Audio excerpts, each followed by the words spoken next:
Olá, olá, olá, minha gente, tudo bom? Meu nome é Eduardo Nagai, nós estamos aqui no canal Estudos Bíblicos TV, né? Bom, gente, faz alguns dias aí que eu não gravo, né? Mas isso é porque o trabalho que eu faço aqui no Japão tá tomando muito tempo de mim. E olha, a primeira semana de trabalho aqui, né? Nesse trabalho de agora. E olha, nunca corri tanto na minha vida, gente. Esse trabalho é puxado, hein? Autopeças, né? Um dia eu faço um vlog explicando como que é o meu trabalho aqui, como foi os meus outros trabalhos também, né? Os outros foram mais fáceis que esse. Esse é o pior que eu já fiz aqui, viu, pessoal? Que foi a primeira vez que eu trabalho com autopeças, né? Que são peças de automóveis.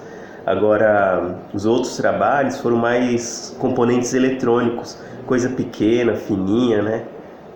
Mais leve. Agora esse aí é pesado, esse trabalho, viu, gente? Mas também é porque é a primeira semana. A primeira semana sempre é mais difícil. Quando tem que aprender a trabalhar um serviço novo, é sempre mais difícil. Mas Deus vai dando graça, vai ajeitando a nossa vida aos poucos, dando força na perna, dando força no ombro, né? Mas então hoje eu vou gravar, hoje eu tô gravando, né? Hoje eu coloquei na minha cabeça, olha só para vocês verem como que vem a inspiração de uma pregação, né? Hoje de madrugada, na última madrugada, eu tava orando para Deus assim, fazendo um pedido de oração para Ele. Falei, o Senhor é o Rei, o Senhor é o Senhor dos exércitos, o Rei dos reis. Aí eu pensei assim, depois da oração, puxa, eu poderia fazer um estudo sobre o Senhor dos exércitos, que significa Senhor dos exércitos, né? Porque é no Antigo Testamento que apareceu esse nome de Deus, o Senhor dos exércitos, né? Os profetas eram aqueles que designavam Deus como Senhor dos exércitos. No Novo Testamento a gente não acha isso. No Novo Testamento a gente só acha a expressão o Senhor dos exércitos quando o apóstolo Paulo lá em Romanos vai citar um trecho de Isaías, né? Mas os livros que mais aparecem o Senhor dos exércitos é em Isaías e Jeremias, que são os profetas, né? Mas todo o Antigo Testamento eles usam. Mas agora no Novo eles não usam essa expressão, o Senhor dos exércitos, né? E aí eu fui ver, eu me lembrei onde que tem essa expressão, onde que mais chama a minha atenção. Eu vou mostrar para vocês duas passagens. A primeira é essa, ó. Eu não vou me explorar tanto essa passagem, porque todo mundo já conhece, né? É onde Davi vai falar com Golias, né? Então, Davi é afrontado pelo Golias, né? Golias falando que vai acabar com Davi, e Davi deu essa resposta para Golias, ó. Vocês têm que ouvir isso aqui, tem que guardar com muito carinho essa palavra, porque vocês têm que usar também na sua vida, na vida de vocês, tá bom? Olha só. Davi, porém, disse ao filisteu, o filisteu é o Golias, né? Que era um gigante lá entre os filisteus.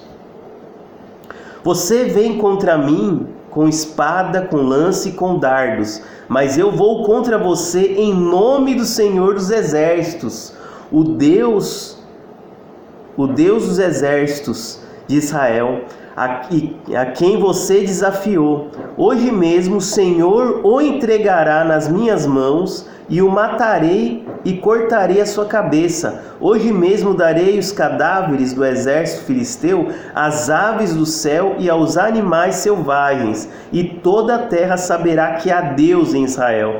Todos os que estão aqui saberão que não é por espada ou por lança que o Senhor concede vitória, pois a batalha é do Senhor, e Ele entregará todos vocês em nossas mãos. Olha só, pessoal, isso é Davi falando para Golias.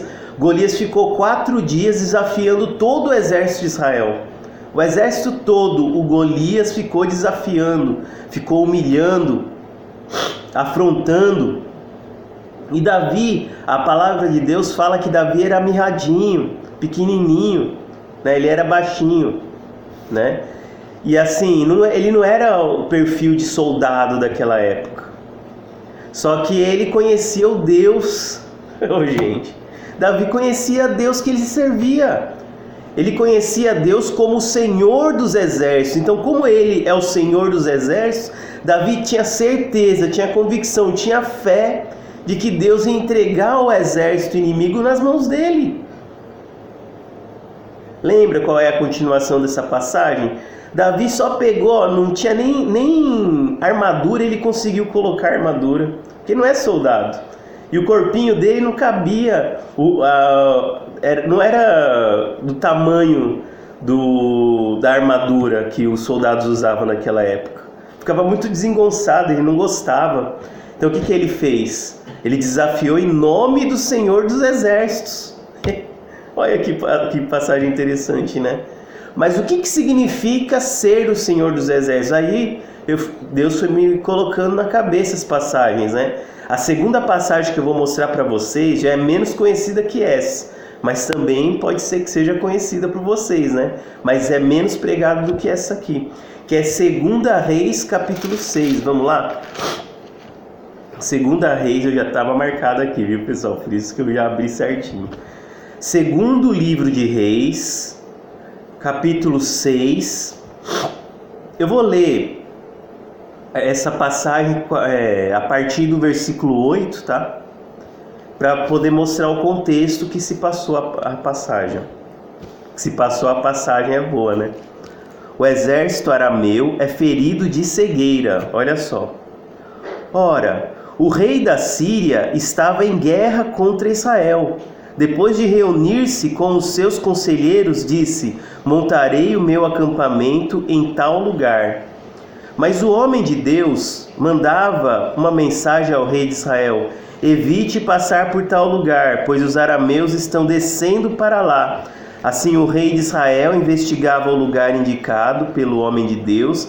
Repetidas vezes Eliseu alertou o rei que tomava as devidas precauções. Pessoal, então o exército de Israel estava em guerra contra contra a Síria, né? O exército sírio. Aí o que aconteceu? Um homem de Deus, ele falava assim, o exército inimigo vai passar por ali, então não vai por lá. Deus estava mostrando para o homem de Deus, porque nessa época de reis, pessoal, o rei, ele era o líder do povo, mas só que o rei tinha que ouvir o profeta. Tinha o rei e tinha o profeta. O profeta não tinha autoridade para mandar. Ele não poderia falar para uma pessoa, faça isso, e a pessoa obrigatoriamente fazer. Ele não tinha essa autoridade, ele tinha autoridade de falar a palavra de Deus, de pronunciar a palavra de Deus ao rei e ao povo. Aí se o rei quisesse seguir o conselho, ele seguia. Se não quisesse, ele não seguia. Só que acontecia que quando ele seguia as ordens do profeta, né, a profecia, ele se dava bem. E quando ele não seguia, ele se dava mal. Você entendeu a relação? Não é obrigatório, mas quando ele ouvia, Deus se agradava e abençoava. Quando ele não ouvia o profeta, então o profeta ele tinha autoridade de profetizar. E o rei, ele ordenava o povo. Só que o rei não era a autoridade máxima, quem era a autoridade máxima era Deus, o Senhor dos Exércitos. Só que nesse caso o rei obedeceu Eliseu várias vezes e se deu bem na guerra. Aí olha só como continua a passagem, Isso enfureceu o rei da Síria, que convocando seus conselheiros perguntou-lhe: vocês não me apontarão qual dos nossos está do lado do rei de Israel? Né? Então o rei da Síria ficou bravo, ficou putaço assim, porque poxa, a gente vai fazer uma armadilha, vai pegar os caras de surpresa e os caras já sabiam onde que estava. Então tem algum boi na linha, tem alguém ali que está denunciando a gente, que está alertando. Então ele perguntou assim para os conselheiros: vocês vão me falar quem é esse cara que está falando para o rei o que a gente vai fazer antes da gente fazer, né? Aí respondeu um dos conselheiros: nenhum de nós, majestade, não somos nós, não tem informante dentro entre nós. É Eliseu, o profeta que está em Israel, que revela ao rei de Israel até as palavras que tu fala em teu quarto, pessoal. O profeta fala para o rei de Israel até o que o rei da Síria está lá falando, está lá tramando no quarto dele. O que o cara está pensando, o Eliseu está falando para o rei. Mas Eliseu não está lá no quarto dele ouvindo. É Deus que está passando a mensagem, pessoal. Nós temos que ouvir a voz de Deus. Quando a gente ouve a voz de Deus, todos os exércitos se dão bem. Mas agora, se o rei não dá ouvido para o que o profeta fala, ele se dá mal. Essa é fato, está na Bíblia, né? Aí, ordenou o rei: descubram onde ele está, para que eu mande capturá-lo. Quando lhe informaram que o profeta estava em Dotã, ele enviou para lá uma grande tropa com cavalos e carros de guerra. Eles chegaram de noite e cercaram a cidade. Então, para pegar o Eliseu, eles mandaram um exército inteiro para cercar Eliseu. Não tinha onde Eliseu fugir. Porque eles tinham o desejo ardente de capturar Eliseu, para que eles pudessem vencer, para que a Síria pudesse vencer o exército de Israel. Eles não ganhavam uma, né? Porque Eliseu falava tudo para o exército de Israel. Aí olha só como é que continua, O servo do homem de Deus levantou-se bem cedo pela manhã e quando saía, viu que uma tropa com cavalos e carros de guerra havia cercado a cidade. Então ele exclamou: "Ah, meu senhor, o que faremos?" Presta atenção aqui, pessoal. Vamos entender o que está se passando. O servo do homem de Deus é o servo de Eliseu. Quer dizer, Eliseu tinha os seus discípulos, aqueles que estavam servindo ele para aprender também com ele, né? Então o Eliseu tinha lá o seu grupo. Uma coisa que eu acho interessante, que não está aqui na lição de hoje, mas eu acho interessante falar, né? Que Eliseu foi discípulo de Elias. São dois profetas diferentes. Elias, ele gostava de andar sozinho. Ele não gostava de ter pessoas em volta. Ele era sozinho, solitário, mas por decisão dele. Aí Deus mandou ele discipular Eliseu. Teve que dar ordem, porque ele não ia querer. Aí Eliseu aceitou o convite, a convocação, né, de Elias. E Eliseu começou a aprender. Teve uma hora até que Elias falou: vai para outro lugar, eu vou para cá, você vai para lá. Só que Eliseu falou: não, eu não saio de perto de você de jeito nenhum. Eu quero aprender com você, com o Senhor, né? Aí, então assim, depois que Eliseu foi elevado, como é que fala? Foi arrebatado. Depois que Elias foi arrebatado, Eliseu pegou a capa dele, o cajado, e continuou o caminho, o ministério. Só que Eliseu era diferente de Elias. Eliseu, ele gostava de estar cercado por pessoas. Isso é interessante. Ele delegar as tarefas para outras pessoas, para não sobrecarregar para ele. Elias não aguentou a carga. Elias pediu para Deus para morrer. Por isso que ele foi arrebatado, né? Ele pediu para Deus, porque ele não estava mais aguentando, porque ele era sozinho. Agora Eliseu não, ele sempre estava cercado, ele gostava de gente, ele gostava de estar no meio das pessoas, né? Então, ele estava com o discípulo, só que o discípulo estava saindo lá daquele lugar, e aí o que aconteceu? Ele se deparou com, olha só, como que descreve aqui, uma tropa com cavalos e carros de guerra. Então não eram só os soldados que estavam amedrontando ele, eram soldados, cavalos e carros de guerra. Como assim? Ele saiu, de repente estava lá aquela multidão de exército inimigo na porta dele. Ele ficou com medo? Ficou, morreu de medo, tremeu. Ele deve ter tremido nas bases, como fala, né, a expressão. Ele deve ter tremido na base. A alma dele deve ter quase saído do corpo dele de tão medo, porque era um exército inteiro. Era exército de enfrentar outro exército. Não era só para capturar uma pessoa, mas a ordem era que ele capturasse Eliseu só, né? Aí ele falou: ah, meu Senhor, Senhor aqui está em minúsculo, então não é Senhor o Deus, é o Senhor, está falando aqui de Eliseu. Ah, Senhor, o que faremos? O profeta, Eliseu, respondeu: não tenha medo, aqueles que estão conosco são mais numerosos do que eles. Aí que o discípulo não entendeu mais nada. Por quê?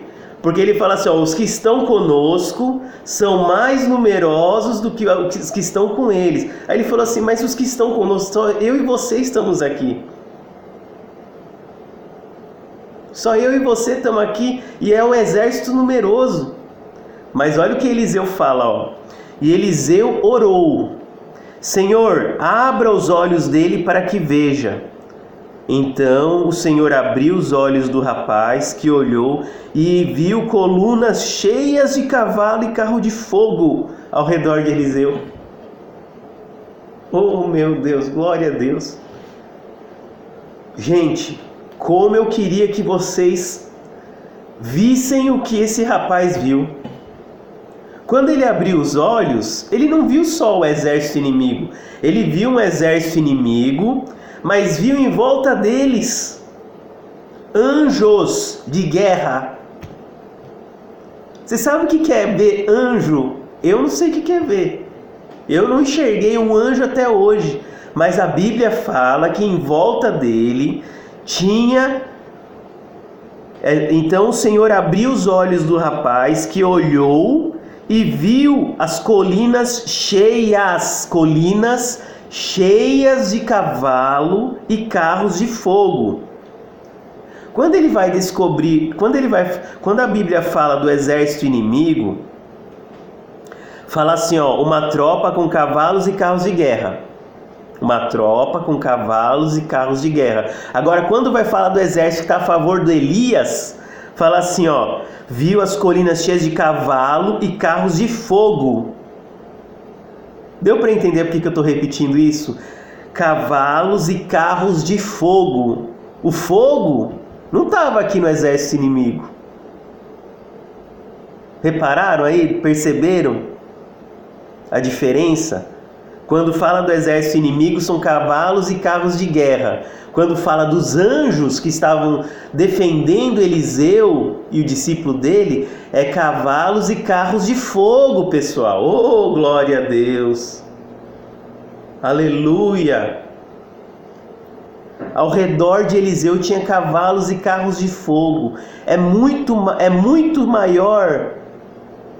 São muito maiores, é muito maior o número daqueles que estão a favor dele do que estavam contra. Só que não se vê com os olhos, se vê com a fé. É a fé de Eliseu que estava vendo aquilo. Comigo e com você é a mesma coisa. Então, pessoal, é só até aqui mesmo a passagem. Depois, se vocês quiserem continuar, eu ia continuar, mas para não estender muito no vídeo, uma coisa que precisa deixar bem claro. A Bíblia fala, o Senhor dos Exércitos. Ele não está falando só dos exércitos que vão para a guerra. O Deus é o Senhor dos Exércitos, anjos, mundo espiritual, principados e potestades celestiais. Ele é o Senhor dos exércitos de anjos. É o Senhor dos exércitos da guerra, né? Daqui que a gente vive. Mas Deus, se vocês lessem o Antigo Testamento inteiro, aparece muita guerra.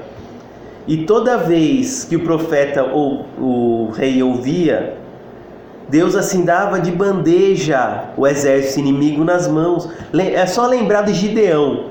Gideão, ele foi com uma tropa. Vai se estender um pouquinho mais de 20 minutos, tá, pessoal? Mas a gente tem que ter paciência, porque a palavra é importante, tá? Então assim, Gideão, ele tinha um numeroso exército a favor dele. Só que Deus falou assim, vai lá e fala pro exército, quem tiver com medo, que não fique não continue. Aí ele falou pro exército, quem tiver medo, para sair. E uma parte grande saiu. Muitos saíram. Aí depois Deus fala assim: agora leve eles para a água, para o riacho, e manda eles beberem a água. Aqueles que beberem a água de uma maneira que estejam atentos, que quando eles bebam com os olhos assim levantados para ver, para enxergar o perigo em volta, você mantém no exército. Aqueles que beberem assim de qualquer jeito, manda embora. Aí ele mandou embora uma parte, sobrou 300. E Gideão foi para a guerra e venceu. Vocês lembram da muralha de Jericó? Oh, meu Deus do céu, essa palavra está muito boa. Vocês lembram da muralha de Jericó? Tinha uma muralha que ninguém passava em Jericó. Ninguém passava. Era impossível o exército passar por Jericó. Só que aí Deus falou assim, uma coisa que aparentemente é esquisita: dá voltas em torno de Jericó, soando a trombeta. Ele fez isso e as muralhas caíram e eles venceram a guerra. Deus é o Senhor de quem? Dos exércitos. Isso não quer dizer que você tenha que ir para a guerra e matar gente, não é isso. Mas você tem que ter confiança que na batalha do dia a dia que você está enfrentando, Deus tem o controle de tudo. Você acha que eu não estou passando por provas nesse trabalho que eu estou? Só que eu tenho que colocar na minha mente, no meu coração, que aqueles que estão a meu favor são maiores do que aqueles que estão contra mim. Deus é o Senhor dos exércitos. Oh, meu Deus! Não é bom ouvir uma mensagem dessa? Não acalma o nosso coração? Então vamos orar, gente. Vamos orar. Essa palavra é muito forte. Deus é o Senhor dos exércitos. Senhor Deus e amado Pai, muito obrigado pela palavra de hoje, Pai, porque a palavra falou muito conosco, falou muito com o coração de todo mundo que estiver ouvindo esse vídeo.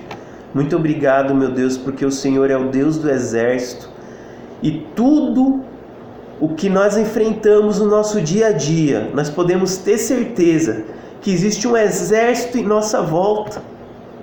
Existe um exército em nossa volta nos defendendo. Cavalos e carros de fogo estão nos defendendo. Nós glorificamos o Seu nome, Pai. Nós agradecemos pelos livramentos que o Senhor tem dado para nós dia após dia, pelas bênçãos, pelas vitórias que o Senhor nos dá. Muito obrigado, Pai, porque nós não merecemos isso, mas o Senhor, por misericórdia, o Senhor nos dá a vitória, em nome de Jesus. Muito obrigado, Pai. E, Pai, acalma o coração das pessoas que estão assistindo esse vídeo. Abençoe eles, cada um deles, Pai, em nome de Jesus. Irmãos, aqueles que não se inscreveram ainda nesse canal, se inscreva no canal Estudos Bíblicos TV, dá um like aí, em nome de Jesus, um like abençoado. Compartilhe esse vídeo com aquela pessoa que você sabe que precisa ouvir essa mensagem. Compartilhe nas suas redes sociais, em nome de Jesus, tá bom? Muito obrigado pela sua participação, pela sua presença. Se você tiver um pedido de oração, coloque nos comentários do vídeo, tá bom? Deus abençoe a todos e até a próxima, gente. Tchau!